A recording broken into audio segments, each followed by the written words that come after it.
Hey guys, what's up? And today we're going to be talking about Gforce's Electro sister, the one with the guitar. A guitar, brother. I know I already did a build guide on Serval in the past, but that was like really early game. This is going to be a later game build guide for her. So yeah, let's just go ahead and talk about it now. Why I think she is really good, honestly, and she can help your team out quite a bit, especially because you do get her for free. She is on the current banner, so you could spec into building her, especially if you didn't pull Jingu in. So I mean, yeah, she could be a good Electro DPS for you. So first we'll talk about her skills, then we'll talk about her light cones, the ones you should be using on her.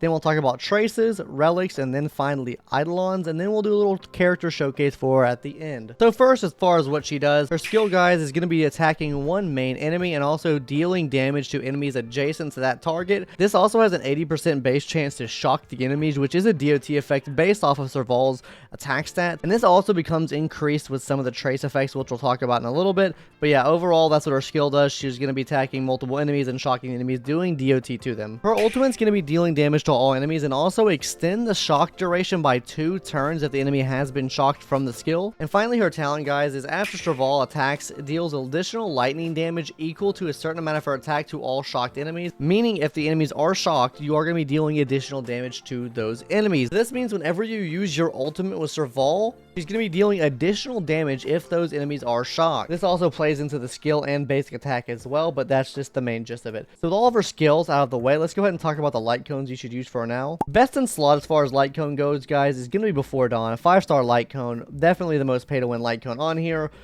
Basically, the main thing you get from it is increasing the crit damage and also increasing the skill and ultimate damage. You really don't get anything from the follow-up attack damage, so that's kind of useless. But overall, this does have 5-star stats, and on top of that, the ability is pretty good all around too because it's non-conditional. Make the World Clamor is another good light cone you can use. I don't know if it'll still be free by the time this video comes out. I know when I got it, it was a free light cone. Basically, what it's going to do is going to regenerate energy upon entering battle and also increase the ultimate damage by a certain percentage, which honestly, this is really good. Most of her damage comes from her ult, but this doesn't give you skill damage as well, which is honestly one of the main things you're using if you're using her as a Electro DPS. And also that 29 energy only happens at the beginning of battle, so it's really like a one and done type of thing there as well. So this light cone really only works once every couple of turns. The Seriousness of Breakfast is also a free-to-play light cone you can use for her. This works really well, especially if you're facing a lot of enemies, because this is going to increase the wearer's damage by a certain percentage, and then on top of that, increase the attack they're doing by a certain percentage by defeating enemies. So this also plays into her DOT, her shock damage. The more attack she has, the more shock DOT she actually does. And this does give non-conditional increased damage, which is just really, really nice. This applies to everything.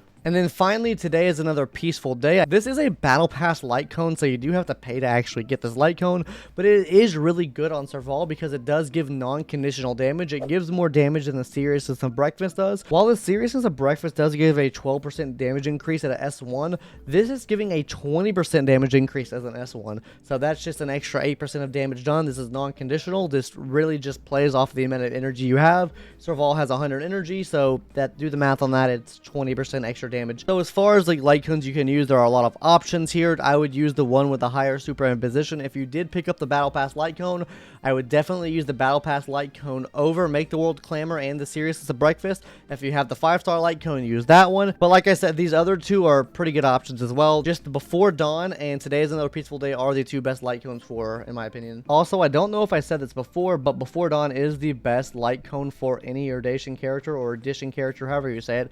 This is going to be the best light cone for all of them, so if you have this, it's really good to have for all of them. Talking about some of the traces now, guys, we're going to talk about the bonus skills first, and then we'll hop into like how you should be actually leveling up your skills. So the first bonus ability is going to increase the base chance of shocking the enemies by 20% from your skill. So this gives it a 100% base chance to shock instead of 80%, meaning it does scale a little bit better as far as shocking the enemies. The second bonus ability, String Vibration, is going to immediately give you 15 energy at the start of battle. And the third one is going to be Mania. Upon defeating an enemy, attack is increased by 20% for 2 turns. Now, guys, all of these are pretty cracked. As far as leveling order I would do, it would probably be Rock and Roll first because the shock does give you the most of your damage. This is the prerequisite to get most of the damage done by Serval from her talent.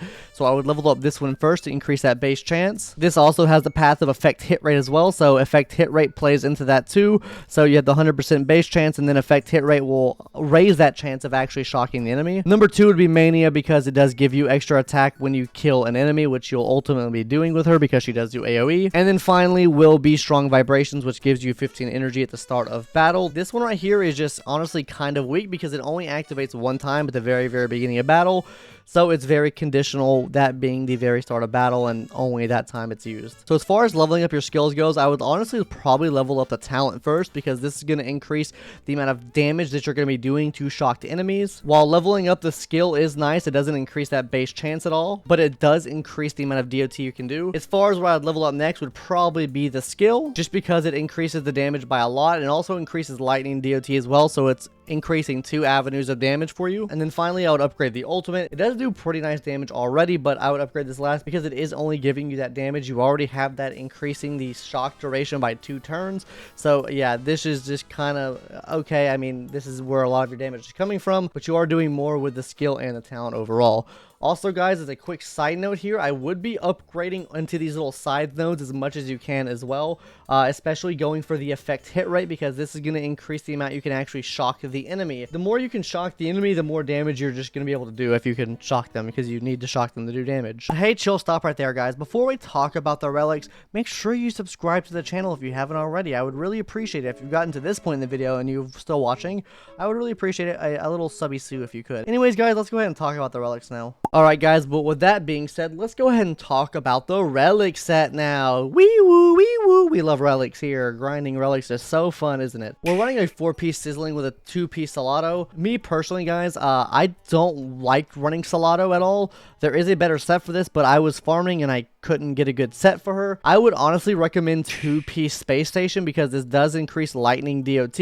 Unfortunately, I couldn't get a lightning damage boosting sphere for that. So that's why we're just running Salado right now, because that's the kind of the best thing that I have. This is my set that was on Genuine, so yeah. But like I said, guys, I would recommend running a 2-piece Space Station here. That's just going to give you the most bang for your buck. It's just going to give you a lot more extra attack, and it's going to increase that amount of lightning DOT that you're able to do. Talking about the stats you should be running, guys, on the boots, you should either be running speed or attack. I prefer running speed on almost all of my characters unless their kit gives them speed, because speed just helps you get more attacks out quicker, and overall I do think it's just a bit better for really any DPS character to have speed here instead of attack, for the majority of them anyways, except for Zila, where I preferably run attack because she gets so much speed in her kit. But yeah, running speed for the main stat in the boots. As far as the body goes, guys, you can either run crit rate or crit damage. Probably better to run crit rate. On the body, guys, you can either run crit rate or crit damage. It really just depends on what falls in line with your crit ratio. Like right now, I should probably be running crit rate on mine because I do have a 29% crit rate and 100 and whatever crit damage, but I don't have that right now, so we're running crit damage instead, so crits are going to be kind of scuffied. As far as the robe goes, guys, we're just running attack stat. That's all you really need to run up here. Nothing really else I would say to run. And your sphere, that's just going to go into lightning damage. You just got to focus into lightning damage with the sphere, because that's where a lot of your damage is coming from as well, because that's the main damage she does, is lightning damage. Who would have thought? As far as some other sets you could run here, guys, you could run 2-piece sizzling, 2-piece musketeer, or 4-piece musketeer. Though 4-piece musketeer is kind of cringe, kind of copium for this, especially for doing bigger damage later on.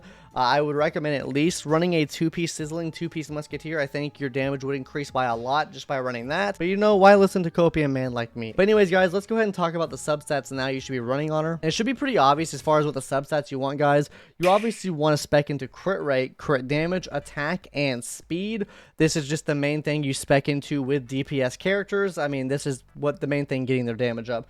So these are the main things I would be speccing into. I wouldn't really recommend specking into effect hit rate too much, just because you do get a lot of effect hit rate from her kit just by leveling her up. You do get an extra 18% effect hit rate from her kit here, which is honestly not too bad. But if you do run into an issue where you're not proccing shock off on the enemy, you might want to spec into some effect hit rate on the kit. Now let's go ahead and talk about her Eidolons. First one is going to be Echo Chamber. Basically, her normal attack's going to be doing AoE damage, or preferably, I should say, when you do your normal attack, it'll attack a random enemy. So yeah, I mean, I guess that's okay. It's pretty good. Her E2 Encore is basically every time she activates her talent, she's going to generate 4 energy for herself. So yeah, whenever she's doing additional damage, she's getting a 4 extra energy, which is quite nice. E4 makes some noise. Her ultimate's going to have a 100% base chance to apply shock to all enemies not currently shocked. And this is going to have the same effect as the one from the skill, meaning you do get some DOT from this as well, which is just quite nice.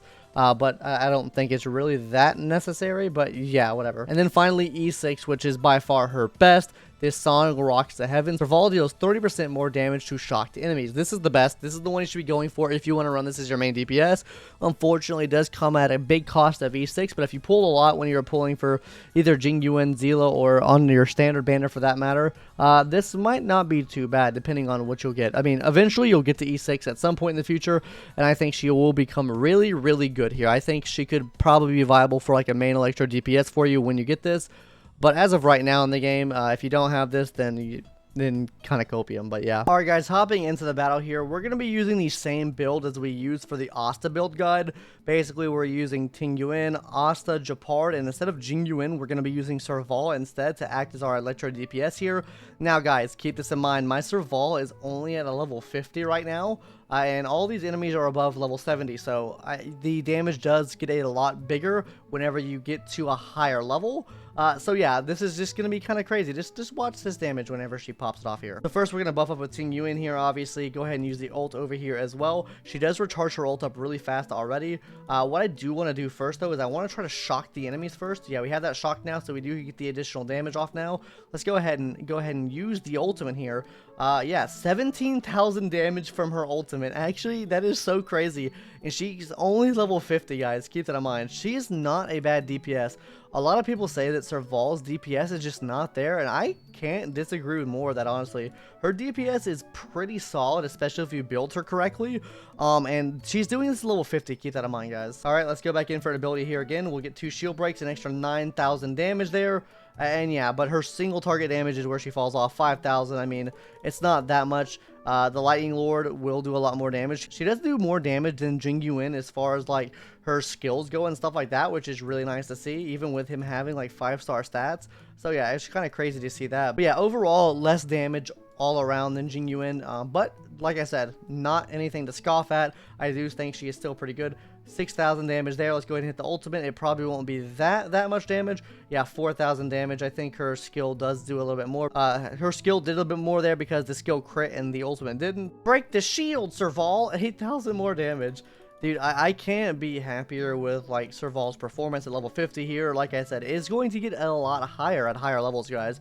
And we're clearing through this Memory of Chaos stage pretty fast here. I do need to beat more of my Memory of Chaos.